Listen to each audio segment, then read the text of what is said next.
কলমে সরজিৎ ঘোষ আর কণ্ঠে সঞ্জিতা। এখনো সময় আছে লিসা, ভেবে দেখ। কিছু ভুল করছিস না তো? বললাম তো, আমি ভেবেই এসেছি।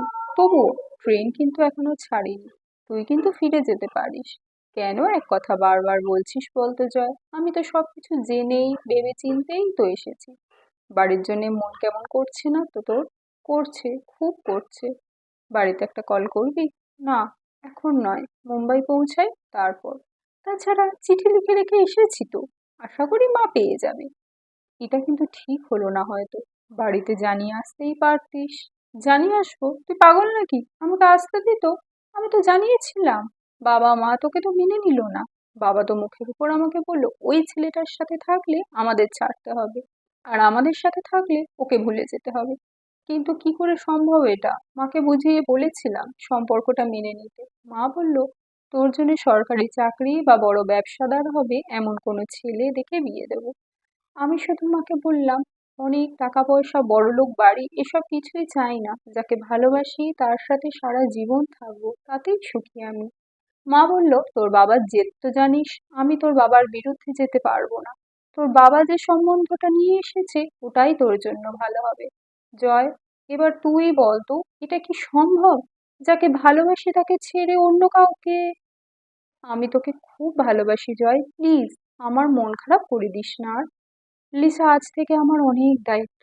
তোকে ভালো রাখতে হবে, তোর সুখ দুঃখ সুবিধা অসুবিধা সব আমাকে দেখতে হবে। অনেক বড় দায়িত্ব। ভয় পাচ্ছিস? ভয় পাচ্ছি না। ঠিক মতো সে দায়িত্ব পালন করতে পারবো তো? যে মেয়ে এত সুখ স্বাচ্ছন্দ্যে ছিল, আমি তার যত্ন করে রাখতে পারবো কিনা সেটাই ভাবছি। তুই তো জানিস আমার বেসরকারি চাকরি, ইনকামও অনেক কম। তোর কষ্ট হবে জানি। কথাটা শুনে লিসা তখন হাসছে। হাসতে হাসতেই বলল, শোন, আমি অত কিছু বুঝি না। টাকা পয়সা আমি তো চাইনি। চাইলে বাবার পছন্দের বড়লোক ছেলেকেই বিয়ে করে নিতে পারতাম। আমি শুধু তোকে চেয়েছি। দরকার পড়লে আমি নিজেও কিছু একটা করব। আমি চাই আমার গরিব বর আমাকে একটু ভালোবাসবে। অফিস থেকে ফিরে আমার সাথে একটু গল্প করবে। ছুটির দিনে না হয় একটা সিনেমা দেখতে যাব। রাস্তায় দাঁড়িয়ে ফুচকা খাবো। আমি অল্পেই খুশি। কি রে, পারবি না? জয় তখন লিসার হাতটা শক্ত করে ধরেছে। লিসার দিকে তাকিয়ে বলে ওঠে, খুব পারবো রে, খুব পারবো। যে সবকিছু ছেড়ে আমার কাছে চলে আসতে পারে, আমি তার জন্য সব পারি। আমিও যে খুব ভালোবাসি তোকে।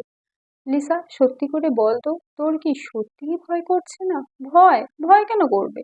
না মানে, তুই সবকিছু ছেড়ে চলে এলি। কে বলেছে সবকিছু ছেড়ে চলে এসেছি? কিছু তো একটা নিয়ে এসেছি। নিয়ে এসেছিস মানে কি নিয়ে এসেছিস?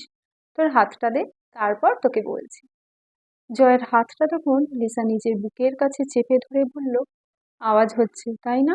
বুঝতে পারছিস? কে বলেছে কিছু নিয়ে আসিনি? নিয়ে এসেছি, এক বুক বিশ্বাস।